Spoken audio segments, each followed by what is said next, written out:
তো আজকে দাদা বাড়িতে এসেছে, তো দাদা আসার সময় বাজার থেকে বাজার করে এসেছে। তো আজকে বাজার থেকে এনেছে শঙ্কর মাছ। তো এটা আগে দেখানো হয়নি, তো আমিও আগে দেখিনি মাছ, এই প্রথম দেখলাম।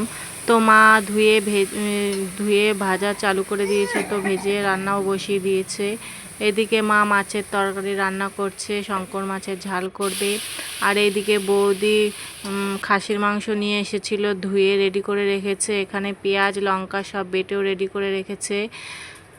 তারপরে আমি একটুখানি ঘরে ছিলাম, বৌদি ডেকে আমাকে বড়া দিল, কারণ মাসি বড়া ভেজেছিল, তাই দিয়ে গেছে বাটিতে। তাই বৌদি বলছে খেয়ে দেখ ভালো হয়েছে। তো আমি সেই বড়া খাচ্ছিলাম। হ্যাঁ, সত্যিই খেতে খুব ভালো হয়েছিল।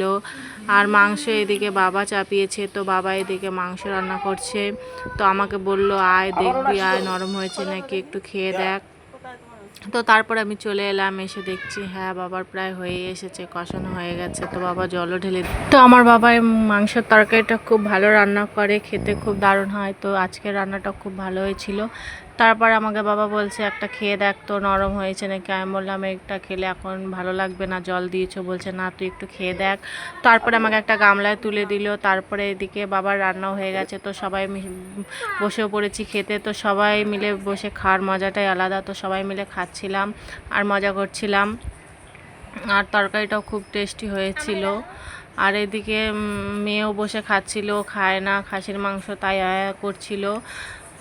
তাই তাকে ওর মামা রাত্রেবেলা বার্গার এনে দিয়েছিল, আর এদিকে কেএফসি এনে দিয়েছিল, সেটাই খাচ্ছিল। আর উঁচু করে দেখাচ্ছিল এত বড় লেগ পিস আমি খেতে পারবো। আমি হ্যাঁ কেন পারবি না, তুই তো এইসবই ভালো খাস। তোর তো ভাত খেতে বসলেই তোর কান্না পায়, তোর তো এইসব খাবার ভালো লাগে। তো এইদিকে বোনের বর সবাই মিলে, বৌদি দাদা আমি বাবা সবাই মিলে খাচ্ছি। তো আমার ভিডিওটা এই পর্যন্ত, যদি ভালো লাগে একটা কমেন্ট রেখে যাবে, আর নেক্সট ভিডিওতে দেখা